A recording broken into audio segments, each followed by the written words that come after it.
म्हणजे केवळ भाषण बोलणे नाही, तर माझ्या आईला, माझ्या मातृभूमीला आणि माझ्या मातृभाषेला वंदन करणे आहे.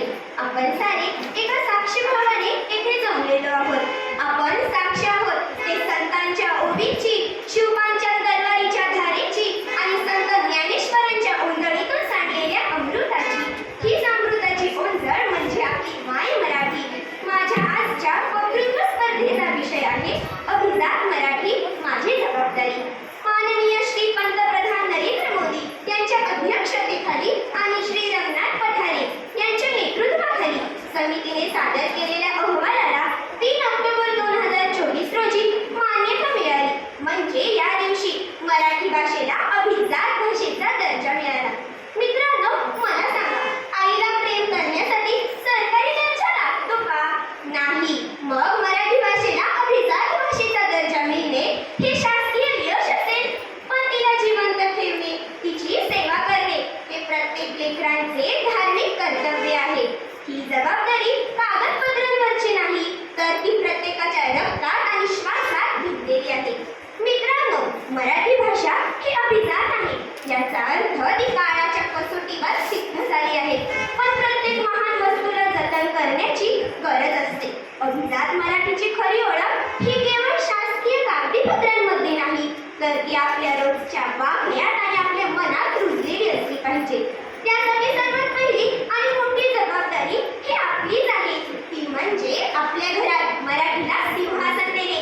इंग्रजी माध्यमाचे कितीही आकर्षण असले तरी आपल्या घरात आणि कुटुंबात शुद्ध मराठी बोलण्याचा, ऐकण्याचा आपण आग्रह धरलाच पाहिजे. सर्वांपर्यंत मराठी म्हणींची, उखाण्यांची आणि लोककथांची गोडवी पोहोचवली पाहिजे. कारण भाषा हा आईकडून मिळालेला सर्वात मोठा वारसा असते.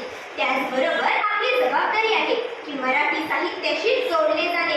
सध्याच्या इंटरनेटच्या जगात आपण आपला वेळ खूप वाया घालवत आहोत. तर मित्रांनो, तसे न करता पु ल देशपांडे, वि वा शिरवाडकर यांच्यासारखे थोर साहित्यकारांचे ग्रंथ वाचणे, मराठीतील उत्कृष्ट मराठी नाटके पाहणे गरजेचे आहे. कारण यामुळेच तर आपल्याला आपल्या भाषेतील खोली आणि आपले शब्द सामर्थ्य कळेल.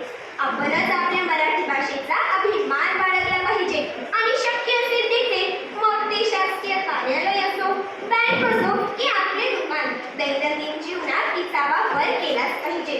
बोलताना अनावश्यक असलेल्या इंग्रजी शब्दांचे मिश्रण टाळण्याचा प्रयत्न केला पाहिजे. उदाहरणार्थ, मी कॉल करून अपॉइंटमेंट कॅन्सल केली याऐवजी आपण मी फोन करून भेट रद्द केली असेही म्हणू शकतो. जेव्हा आपणच आपल्या भाषेचा आदर करतो तेव्हा जगही तिचा आदर करते. जगात जेव्हा आपल्याला आपली ओळख विसरली जाते तेव्हा आपण मराठी आहे असे छातीत ठोकून सांगतो. पण ती ओळख टिकवण्यासाठी आपल्याला आत्ताच कृती करावी लागेल. कल्पना करा, जर उद्या संत तुकोबा, संत ज्ञानेश्वर आपल्या दारात आले आणि त्यांनी विचारले, बाळा, मी दिलेल्या भाषेचा ठेवा तू जपलास का? तर त्यांना अभिमानाने उत्तर देण्यासाठी आजपासूनच मराठीचा वापर सुरू करा. शेवटी माझी आपल्याला एक विनंती आहे, मराठीला जपा. मराठीला केवळ मायबोली म्हणून न पाहता मायभूमी म्हणून पहा.